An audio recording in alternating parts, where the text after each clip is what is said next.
E abre aí a sua Bíblia no Salmo de número 90.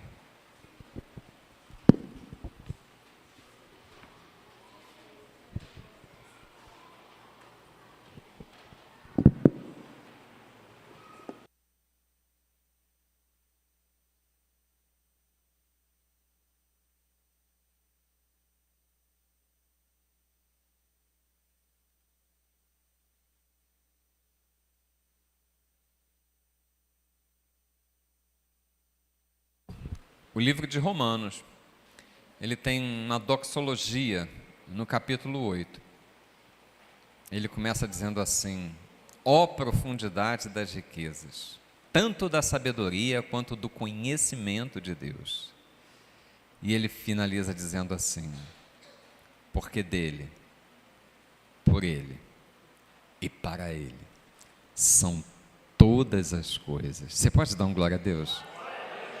Louvado seja o nome do Senhor. Você está aqui, irmãos, porque você se originou nele. Os céus, a terra, o universo, tudo que existe, tudo que há, foi criado pela força do seu poder. Ele trouxe a existência do nada, e o mundo e todos os que nele habitam, como diz o Salmo 24:1, pertencem ao Senhor. Você já parou para pensar que você não pertence a você mesmo, mas você é do Senhor, amém? Você se alegra nisso? Glórias a Deus.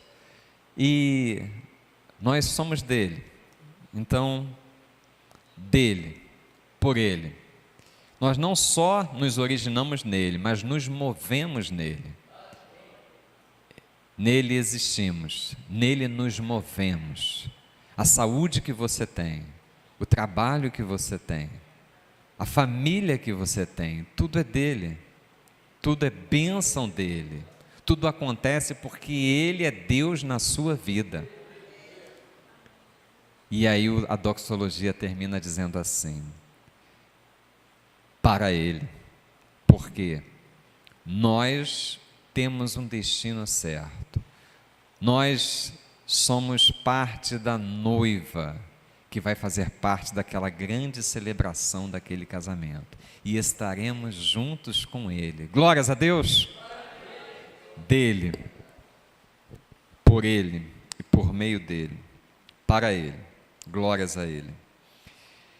Salmo 90, versículo 12. Fernanda, se você puder, coloca por gentileza a versão da King James.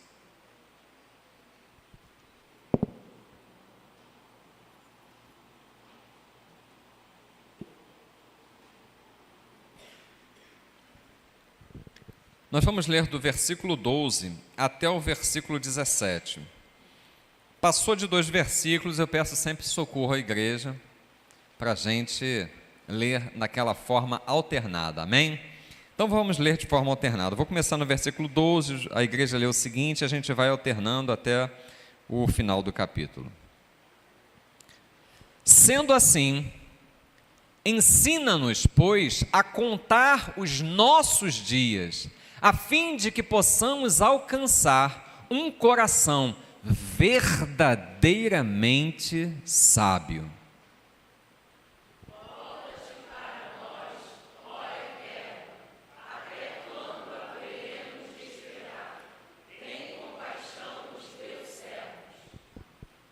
Sacia-nos desde o romper da aurora com o teu amor infinito, e exultaremos de alegria todos os nossos dias.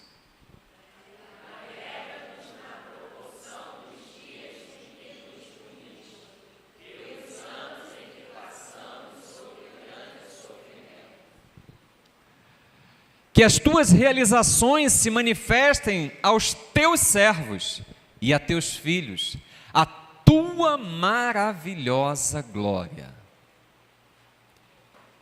Que a graça do Senhor, nosso Deus, pouse sobre nós, faça prosperar as obras das nossas mãos.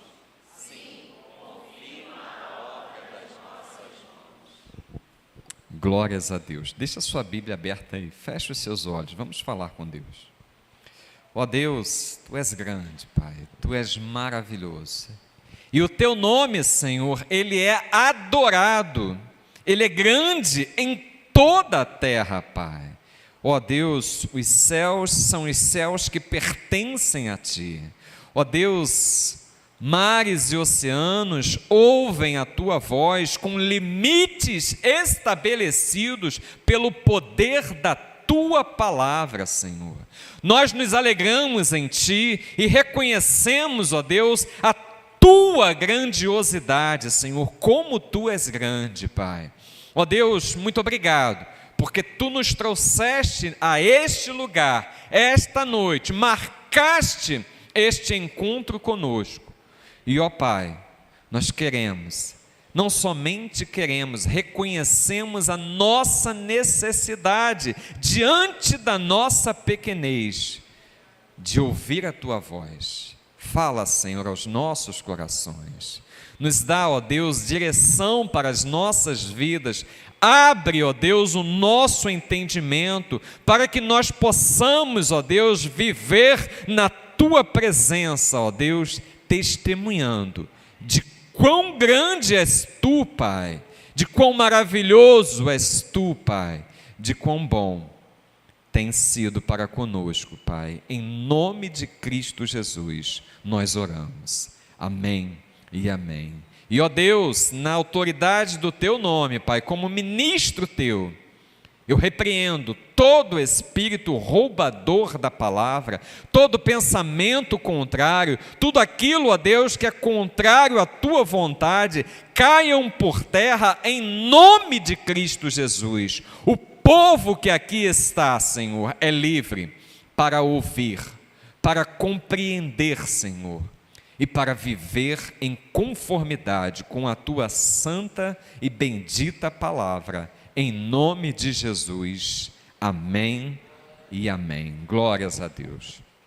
Irmãos, a maioria dos salmos, quando nós pensamos em salmos, nós pensamos no pastor de Belém, Davi, porque é bem provável que ele tenha escrito a maioria dos salmos, mas existem outros salmistas. Asaf é um deles, por exemplo, escreveu o Salmo 73, que é um salmo assim bem intrigante. Asaf, no Salmo 73, ele fica assim indignado, porque segundo o conceito dele, ele vê uma prosperidade nos ímpios e ele coloca essa questão, esse questionamento diante de Deus no Salmo 73 e Deus o responde. Existem outros, os filhos de Coré, existem alguns outros autores, melhor dizendo, escritores, porque autor apenas o Espírito Santo, mas escritores que compuseram ali o livro de Salmos. E o Salmo 90, ele foi escrito por Moisés, é atribuído a Moisés. E Moisés, ele tem assim, o Salmo, ele começa questionando, aliás, não questionando, mas reconhecendo as faltas que o ser humano tem diante de Deus.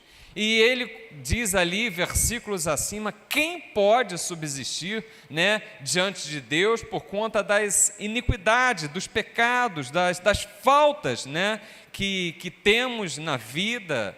E o Salmo 90, ele vai falando dessa questão, e o versículo, assim, que é assim, principal da ideia desse Salmo 90 é exatamente aonde nós iniciamos a leitura, o versículo 12, porque ele fala assim: ensina-nos a contar os nossos dias. E dias fala de tempos. Eu gosto muito de uma ministração da Jocum, na pessoa do pastor Marcos Borges, o Cote, quando ele fala dos 3 seis. Os 3 seis, ele fala de ciclos que diz respeito a tempo, ele fala de círculos que diz respeito às pessoas que estão à nossa volta, e ele fala de circuito, o espaço onde nós estamos inseridos nesse determinado tempo. E aqui, a gente vê claramente na pessoa de Moisés uma questão do ciclo de fases na vida de Moisés. Muito provavelmente, Moisés escreveu esse salmo. A vida de Moisés, você consegue enxergar facilmente que ela se divide em 3 ciclos. O primeiro ciclo, ele viveu na terra do Egito, na educação do Egito. Ele foi educado os primeiros 40 anos da sua vida ali na terra do Egito. Então ele teve uma educação assim diferenciada. Sentia-se como hebreu, vivia numa consciência de que era hebreu, mas ele teve todas as regalias, não só do povo do Egito, mas todas as regalias da nobreza do Egito, porque ele viveu no palácio. O segundo ciclo, e esse ciclo não se encerra muito bem, porque ele entendeu que poderia ser o libertador do seu povo, mas ele quer fazer algo ali da força do seu próprio braço, e ele começa atropelando, mete os pés pelas mãos, e esse ciclo se encerra num assassinato. E aí, por conta desse assassinato, começa o segundo ciclo na vida de Moisés, aonde ele foge da presença do povo do Egito, de Faraó, e ele começa um ciclo de deserto.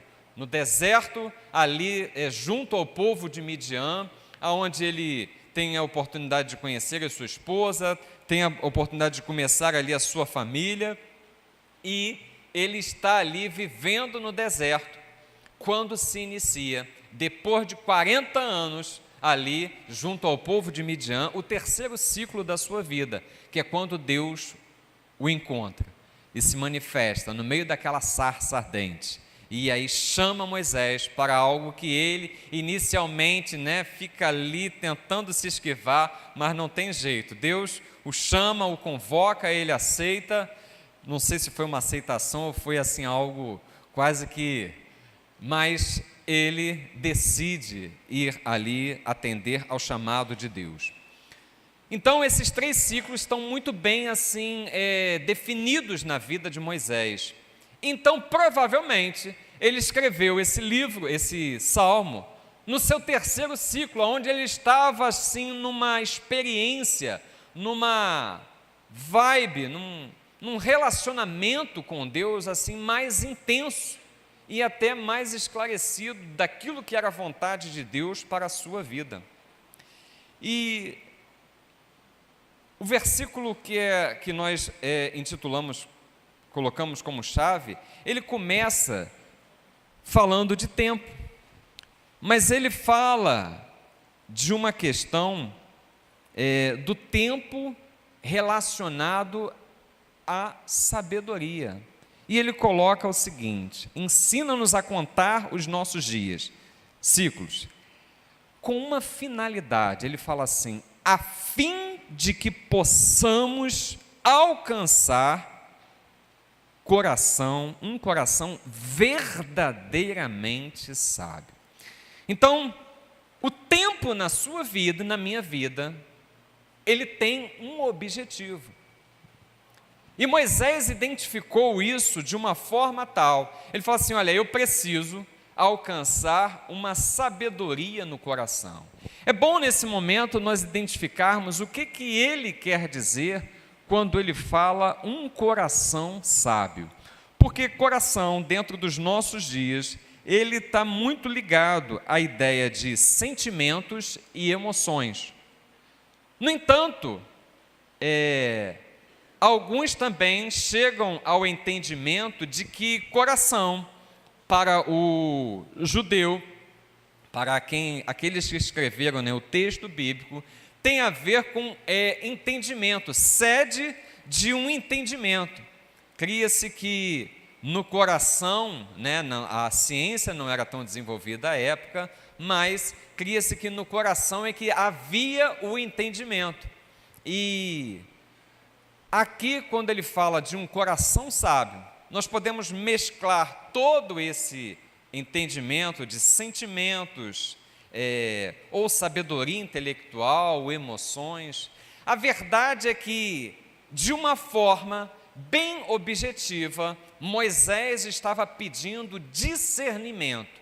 Um coração sábio é uma pessoa que tem uma visão adequada da vida, uma visão assim favorável, uma visão para conseguir discernir aquilo que está acontecendo à sua volta, seja uma visão adequada do mundo físico, do mundo material, daquilo que está à sua volta, dos acontecimentos e situações que se está envolvido, seja de uma visão de entendimento espiritual, daquilo que Deus tem para realizar na sua vida e através da sua vida. E então Moisés está pedindo esse coração sábio. Livro de Provérbios, o sábio, ele diz assim, no capítulo 4, versículo 23, ele diz: sobre tudo o que você deve guardar, guarda o teu coração, porque dele procedem as saídas da vida. Então, o coração, as emoções, sentimentos, ou mesmo uma sabedoria emocional, tem tudo a ver como você vai agir e reagir diante das circunstâncias da vida. Mas a questão que Moisés está levantando diante de Deus ele está pedindo a Deus este coração sábio, para que ele tivesse discernimento para contar os dias de forma satisfatória. E aí ele começa a dissecar como é que esse coração sábio poderia acontecer na vida dele. E é sobre isso que a gente gostaria de falar com a igreja, refletir essa noite. Em busca de um coração sábio. Você pode repetir comigo? Em busca de um coração sábio. Irmãos, nessa busca de um coração sábio, a primeira coisa que Moisés coloca, está lá no versículo 13, coloca para a gente, Nanda, por favor. Ele diz assim: volta-te para nós, ó Eterno. A primeira questão de um coração sábio é a presença de Deus. Irmãos, não dá para você ter um coração sábio distante da presença de Deus. Não dá para você ter, uma visão real da existência fora da presença de Deus. Para que você e eu tenhamos uma visão real do que é a vida, do propósito que Deus tem para a sua vida, você tem que estar na presença do Criador. Fora de Deus, irmãos, tem uma música que diz assim: a vida do homem sem Deus é como uma folha seca caída no chão. Ela vai, irmãos, para onde o vento bater e levar, porque não tem direção, qualquer direção serve. Irmãos, em Deus, nós sabemos o que Ele quer de nós, e nós sabemos a direção para onde ir. Sem Deus, irmãos, o homem fica sem direção. E para quem não sabe aonde vai, qualquer caminho serve. E, irmãos, qualquer caminho, na verdade, não vai satisfazer o coração humano. Por quê? Porque nós só vamos estar saciados em Deus. Vamos ver isso um pouco mais à frente. Então, a presença de Deus vai tornar você e eu um coração, vai nos dar um coração sábio. Moisés entendeu isso. Volta-te para nós, ó Deus, ó Eterno. Ele compreendeu isso, irmãos, que num dado momento, o povo se rebelando contra a liderança de Moisés, e o povo se rebelando contra a liderança de Moisés, não era contra Moisés que ele se rebelava na verdade contra a própria liderança de Deus. E ele ali tentando fazer um meio de campo entre Deus, um verdadeiro intercessor, irmãos, entre o povo e Deus, fazendo um meio de campo. Ele chega um momento, Deus fala assim: olha, eu não vou mais no meio desse povo, porque é um povo de dura cerviz. Irmãos, quando eu era novo convertido, eu pensava que a palavra cerviz tinha a ver com servidão, ou seja, o pessoal de dura cerviz é duro de servir. Não, dura cerviz tem a ver com a coluna cervical. Quando ele diz que o povo é de dura cerviz, ele está dizendo que o povo é duro de inclinar a cabeça e dizer sim, Senhor. O povo não tinha assim uma inclinação para dizer sim para Deus. Então ele era rígido, era um povo duro na cerviz e no coração. Então Deus fala isso para Moisés: esse povo é um povo de dura cerviz, eu não vou no meio dele, porque senão eu vou acabar com esse povo. E Moisés intercede pelo povo e fala assim: Senhor, irmãos, que intercessão linda. Ele fala: Senhor, se a tua presença não for conosco, não nos tire daqui. Irmãos, Deus tinha prometido para Moisés um anjo: olha, o meu anjo vai adiante de você, vai adiante desse povo. Mas Moisés valoriza a presença de Deus, e ele fala assim: Senhor, se a tua presença não for conosco, não nos tire daqui. Irmãos, a presença de Deus nas nossas vidas, ela vai fazer grande diferença. Ela vai nos dar esse coração sábio, ela vai nos introduzir nesse caminho para alcançar essa sabedoria de Deus, essa sabedoria de discernir e não ser discernido. Na sequência ele fala assim: sacia-nos desde o romper da aurora com o teu amor infinito. Irmãos, a verdade é que o ser humano, ele tenta preencher a existência com muitas coisas. O pobre, então, irmãos, eu vou dizer, eu tenho assim legitimidade para falar do pobre, porque eu nasci num lar assim de escassez. E eu tinha os meus sonhos. E eu louvo a Deus, porque Deus tem sido aquele que tem tido provisão para a minha vida, para a minha família. Mas o pobre, ele pensa, vamos dizer assim, numa vida, vamos dizer assim, boa, é uma vida onde ele tem as suas necessidades supridas. E isso não é assim ruim, não. É legítimo, porque todo ser humano precisa ter as suas necessidades mais básicas supridas: o que comer, o que vestir, um teto para você pôr a cabeça. Isso, irmãos, é básico na vida do ser humano.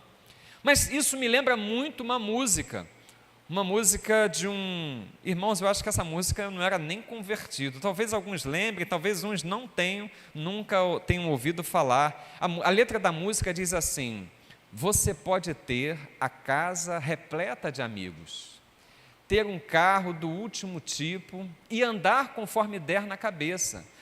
Você pode ter tudo aquilo que sonhar. Então, muitas vezes a vida do ser humano está nessa, de se saciar com coisas materiais, talvez até com as suas necessidades mais básicas. Mas eu digo para você de experiência, porque Ele tem suprido as minhas necessidades. As necessidades que você tem, que serão supridas, não vão saciar a tua alma. Não saciam a alma. Por isso que ele roga primeiro pela presença de Deus, e ele fala assim: sacia-nos desde o romper da aurora com o teu amor infinito. O amor de Deus vai saciar a tua alma. Irmãos, quando nós estamos distantes do amor de Deus, não existe saciedade na vida. Nós vamos ficar batendo cabeça de um lado para o outro. Mas Ele nos amou primeiro, irmãos. O amor de Deus está estendido para cada um de nós, porque o texto bíblico diz em João capítulo 3, versículo 16, chamado texto áureo da Bíblia, porque Deus amou. Ele amou o mundo, Ele amou o Carlos, Ele amou a Viviane, a Aline, o José Carlos, Ele amou você de uma forma tão grande, que enviou Jesus Cristo, o seu único Filho, para que nós fôssemos salvos por Ele. Então, é o amor de Deus que nos sacia e vai resultar em alegria para os nossos dias. Qualquer outra coisa, saciar as necessidades da vida vai te deixar assim bem, mas só o amor de Deus vai saciar a tua alma. É isso que o salmista está falando. Ensina-nos a contar os nossos dias para alcançar coração sábio, diz respeito à presença de Deus e ao seu amor sobre as nossas vidas. É você e eu, nós reconhecermos quão grande é esse que nos tem amado em Cristo Jesus. É você ser grato a Ele por tão grande amor. Coração sábio, irmãos, tem a ver com a percepção do amor de Deus sobre as nossas vidas. Nós vamos ficar procurando em muitos lugares, nós vamos ficar procurando em muitas coisas, nós vamos ficar procurando preencher com muitas situações, mas somente neste amor nós vamos ter a nossa alma saciada. Sacia-nos desde o romper da aurora. No versículo seguinte, ele coloca a seguinte questão: alegra-nos na proporção dos dias em que nos punistes, pelos anos em que passamos sobre grande sofrimento. Conforme eu falei para os irmãos, Moisés começa lá em cima o salmo dizendo das faltas dele mesmo. Ele estava olhando para a sua vida. Talvez, muito provavelmente, ele estivesse falando de algo que ainda o incomodava, talvez o assassinato, no seu primeiro ciclo de vida, naquele final de ciclo ele assassinou. Talvez ele se sentisse como você e como eu, um pecador, carente da glória de Deus, e talvez ele atribuísse aquele segundo ciclo de penúria no deserto, a falta que ele mesmo cometeu, participando, sendo ali o pivô, daquele assassinato. E ele clama a Deus por um equilíbrio na sua vida. Ele diz assim: olha, Senhor, agora, na proporção dos dias em que nos puniste. Irmãos, a vida cristã, põe uma coisa assim, abre o teu coração. A vida cristã, ela é um convite ao equilíbrio. A vida cristã, ela tem assim uma proposta de uma vida equilibrada. Em Cristo Jesus, nós não vamos para as extremidades, nem para a direita e nem para a esquerda. Nós andamos centrados no caminho. O povo de Israel, quando saiu do deserto, Deus falou para o povo: olha só, não vos desvieis nem para a direita e nem para a esquerda, mas andai no caminho. Então, a proposta que Deus tem para as nossas vidas é uma vida de equilíbrio. E é isso que Moisés está pedindo a Deus aqui nesse momento. Senhor, dá o equilíbrio necessário. Porque, irmãos, a verdade existe muitas promessas para as nossas vidas na palavra de Deus. Mas existem realidades e verdades que muitas vezes nós não queremos enxergar. Jesus Cristo, quando termina o Sermão do Monte, no capítulo 7 de Mateus, ele chega e fala assim: olha, aqui assemelharei o homem, desta geração, o assemelharei ao homem que edificou a sua casa sobre a rocha, e bateu o vento, e veio tempestade, e veio a água com ímpeto sobre aquela casa, mas ela não se abalou, Por quê? Porque estava firmada sobre a rocha. Irmãos, eu não quero nem falar do outro homem que edificou a sua casa sobre a areia. Eu quero falar desse homem com o qual você se identifica, porque a tua casa está firmada sobre a rocha. E ele diz o seguinte: e veio o vento para as duas casas, veio a tempestade sobre as duas casas, bateu forte sobre as duas casas, e veio com ímpeto, com violência. Por quê, irmãos? Porque o dia mau ele chega para todo mundo.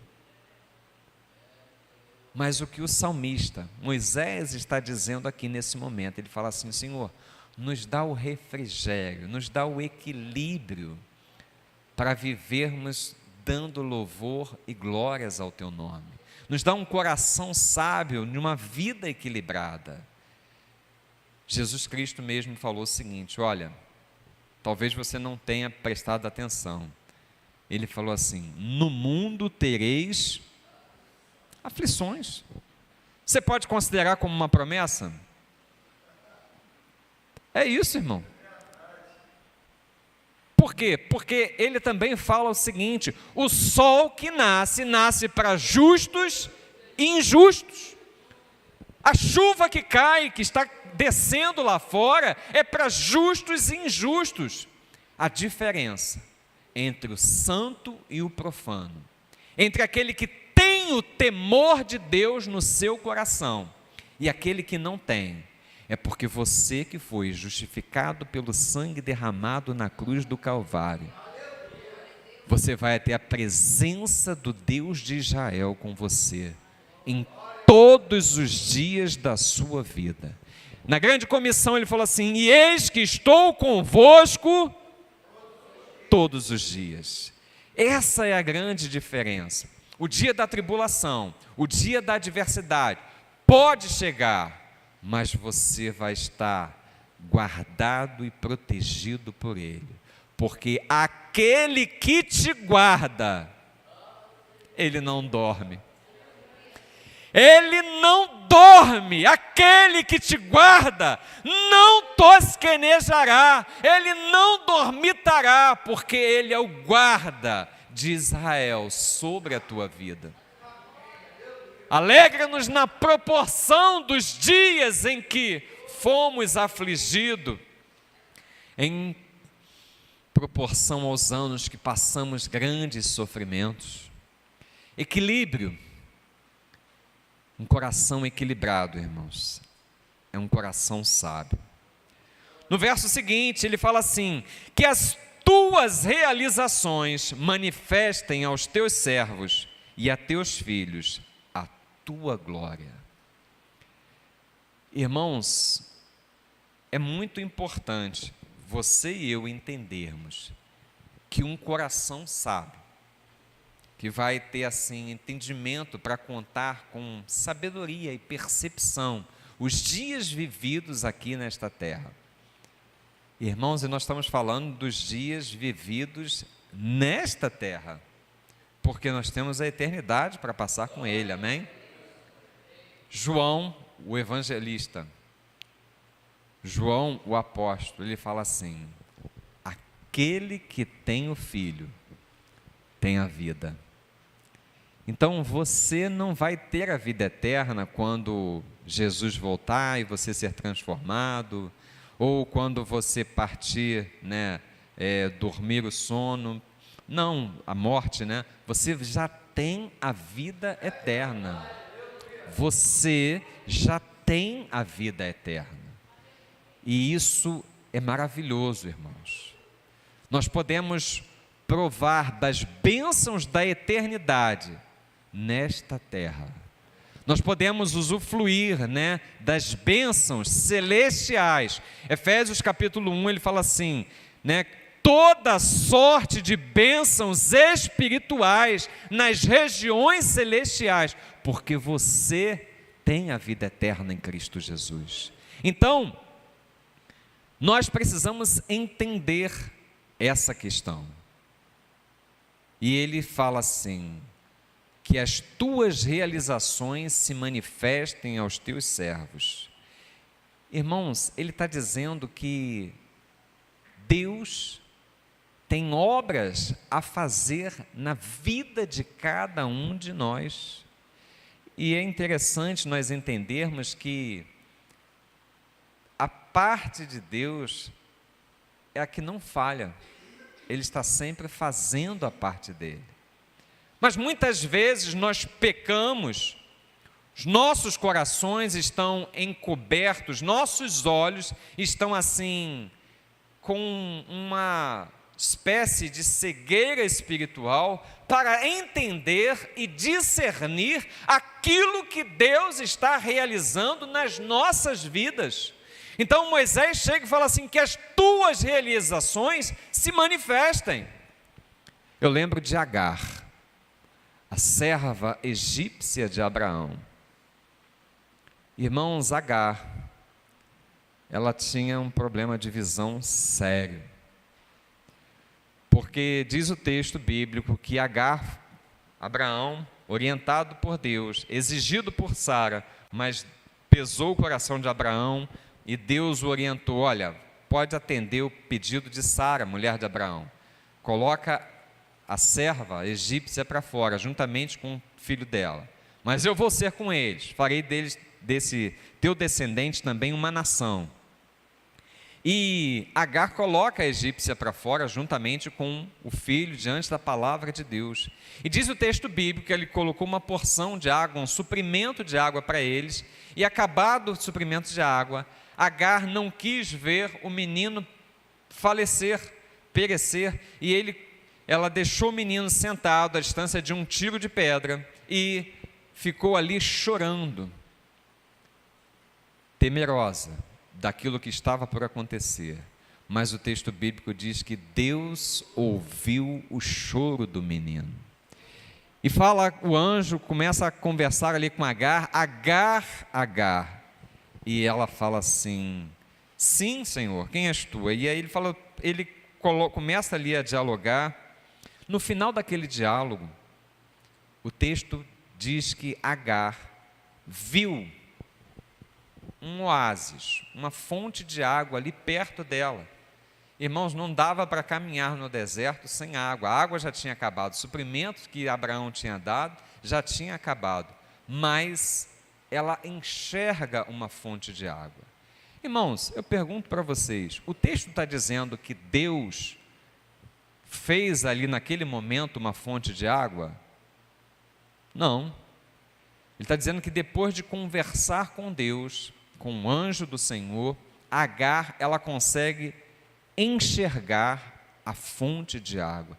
E eu fico pensando, irmãos, quantas vezes na minha vida, e você pode levar também essa reflexão para você, quantas vezes na sua vida nós estamos sem perceber aquilo que Deus está fazendo nas nossas vidas. Quantas fontes de água nós passamos batidos e não conseguimos ver as realizações de Deus nas nossas vidas. A provisão, o sustento, o mover da mão de Deus nos abençoando, dando-nos livramento, dando, irmãos, provisão, recursos.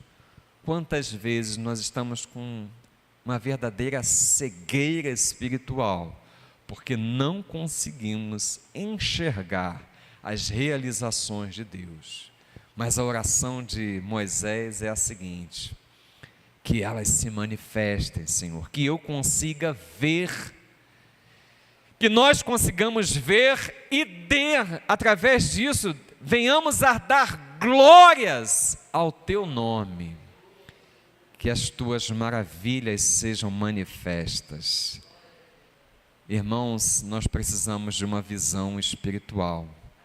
Nós precisamos discernir as coisas espirituais, conforme o apóstolo Paulo escreve aos Coríntios. Finalizando, irmãos, ele diz assim: que a graça do Senhor nosso Deus pouse sobre nós. Irmãos, graça é favor. Não tem nada a ver com mérito. Graça é bondade e misericórdia de Deus nos seguindo todos os dias da nossa vida. Você toma posse? Foi a conclusão do salmista Davi no Salmo 23. Certamente que bondade e misericórdia me seguirão todos os dias da minha vida. É disso que ele fala, que a graça de Deus, que a bondade, a benignidade de Deus pouse sobre nós, faz-nos prosperar. Irmãos, não existe prosperidade distante de Deus. Pode até haver por algum momento ou outro abundância de recurso, mas um coração distante de Deus, ele não vai reconhecer a prosperidade. Um coração de Deus, um coração distante de Deus, ele vai ter recurso e vai querer mais. Ele vai ter recurso e vai querer mais. A alma dele não vai estar saciada, porque falta Deus naquele coração. Tem provisão? Tem. Tem recursos? Tem. Mas não tem Deus, então não tem prosperidade. Por quê? O que é prosperidade? Prosperidade é ter uma alma saciada. Prosperidade é você não sentir falta de nada. Prosperidade é você ter o seu interior pleno de Deus. Prosperidade é aquilo que Davi inicia no Salmo 23 falando: olha, o Senhor é o meu pastor. E aí ele coloca, ele não tem um e não tem um adicional. Alguns falam assim, e nada me faltará. Não, tem um ponto e uma vírgula, ele fala assim, é conclusivo. O Senhor é meu pastor? Ele conclui, nada me faltará. Mas, irmãos, o que o salmista estava querendo dizer com esse nada me faltará? Não está muito difícil a compreensão. Para alguns, ele está dizendo assim, e é um entendimento equivocado. Ele fala assim, o Senhor é meu pastor, nada me faltará. Ou seja, eu vou ter tudo. Não, não é isso que ele está dizendo. É muito pelo contrário. Ele está dizendo o seguinte, o Senhor é o meu pastor, nada me faltará. O Senhor é meu pastor, eu não sofrerei falta alguma. Pastor, ainda não compreendi. É o seguinte, o Senhor é o meu pastor, Ele é a minha suficiência.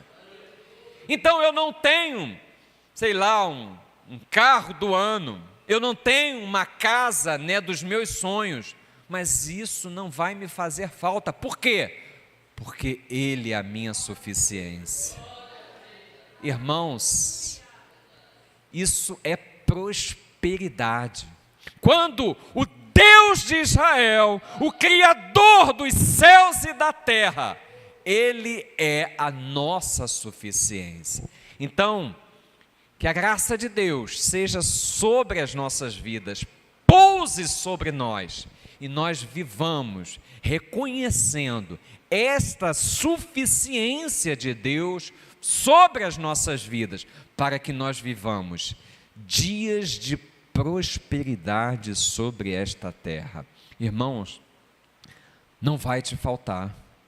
O apóstolo Paulo, escrevendo aos Filipenses, no capítulo 4, no versículo 19, ele fala assim: o meu Deus, segundo as suas riquezas, suprirá todas as vossas necessidades em glórias em Cristo Jesus.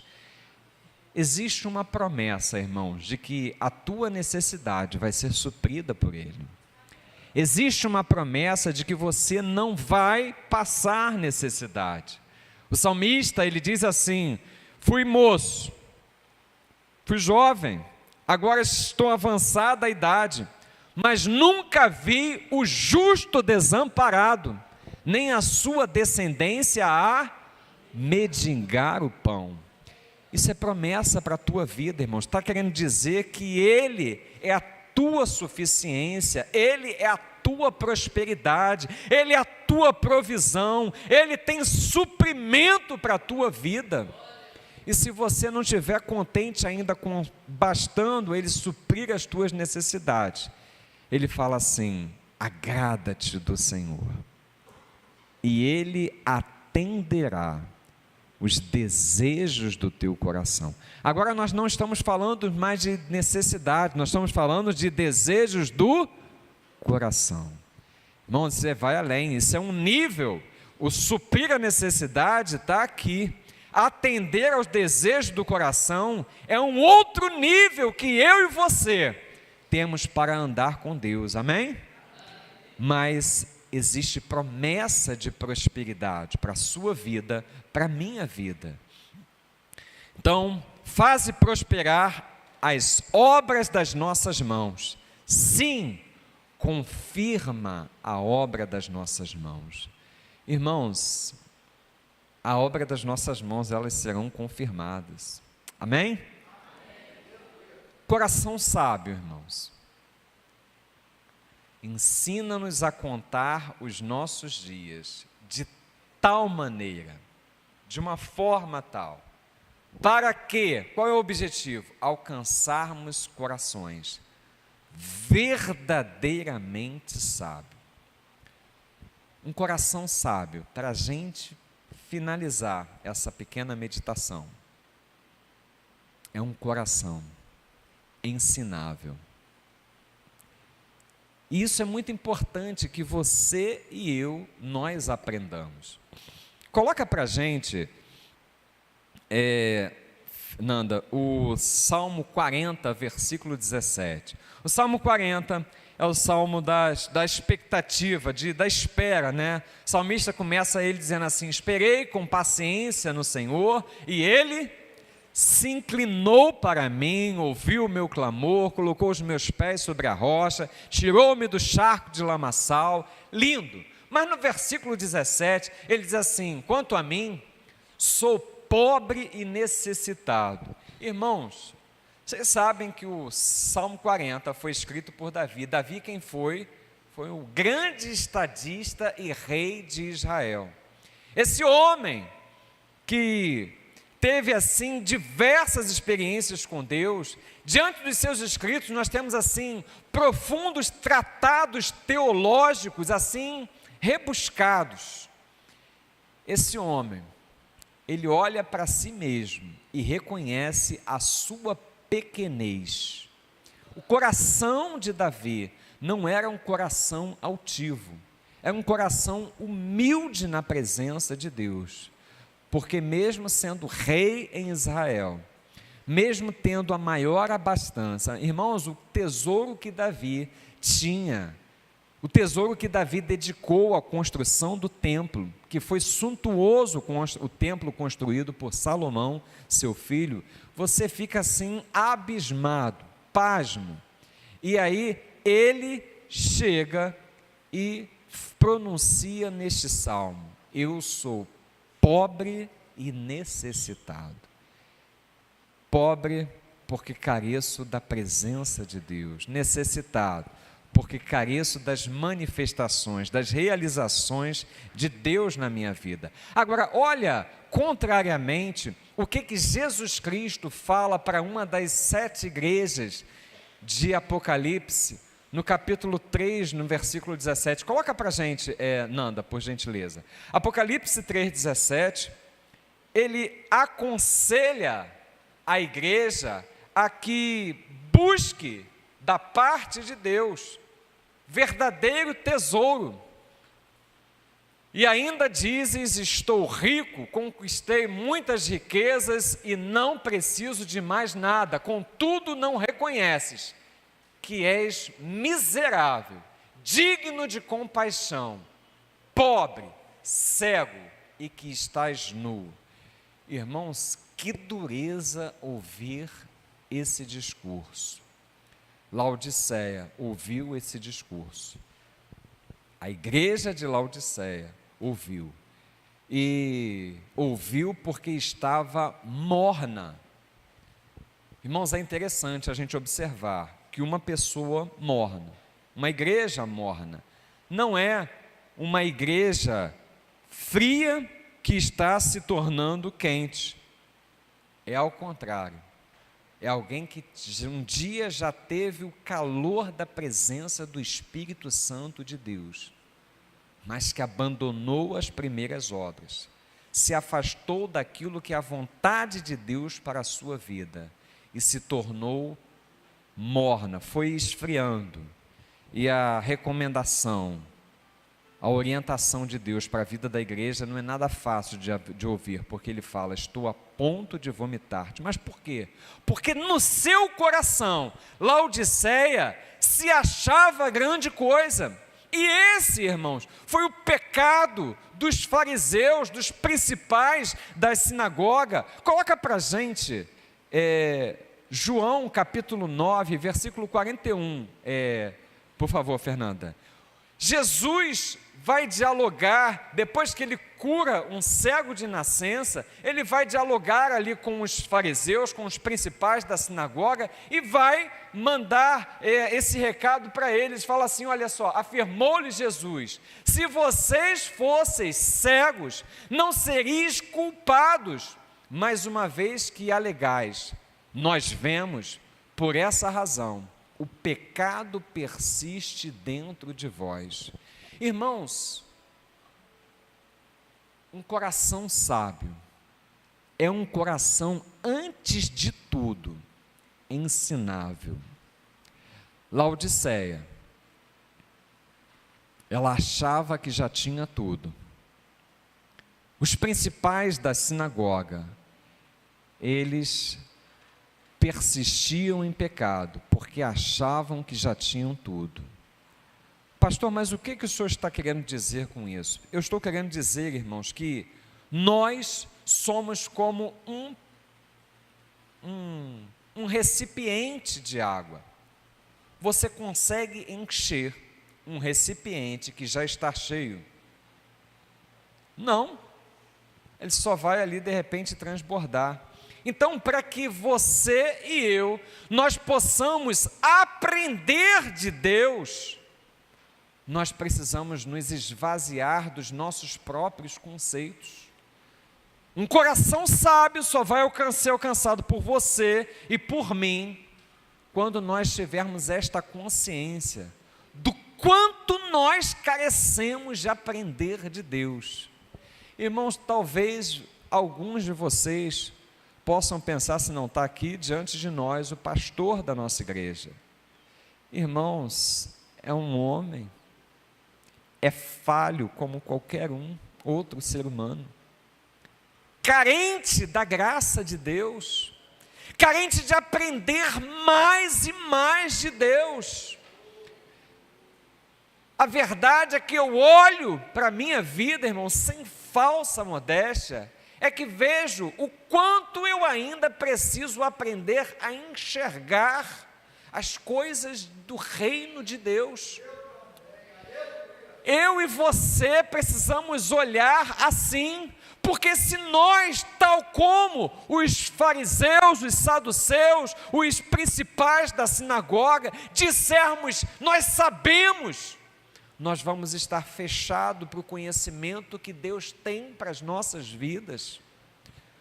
Ô Senhor, ensina-nos a contar os nossos dias de uma forma tal que alcancemos corações ensináveis, corações que estejam abertos para o aprendizado, corações que estejam abertos para aquilo que Deus vai realizar neste lugar. Oh, irmãos, e Deus quer realizar, mas que os nossos corações estejam quebrantados na presença de Deus, que nós estejamos vazios de nós mesmos, para que possamos ser recipientes transbordantes da presença de Deus, transbordantes daquilo que Ele quer realizar em nós e através de nós. Ó Senhor, nos dá um coração sábio, um coração ensinável, nos tira da cegueira espiritual, para que nós consigamos enxergar teu grande amor, a tua presença, as tuas realizações que acontecem diante de nós, a tua prosperidade, a tua graça que pousa sobre nós em Cristo Jesus. Corações ensináveis, irmãos. Este é o clamor desta noite, em busca de um coração sábio. Fica de pé, irmãos.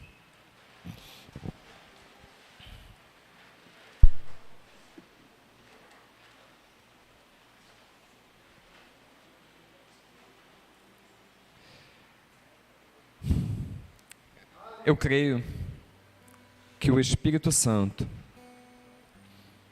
Ele falou ao teu coração, porque, irmãos, ao meu coração Ele bradou, Ele gritou. Então, se assim como eu, você pensa que você pode, assim como João Batista, falar: olha, Senhor, que tu cresças e que eu diminua. Se você entende que é tempo de ter mais de Deus e menos de você mesmo, vem aqui à frente, vamos colocar esse clamor diante de Deus.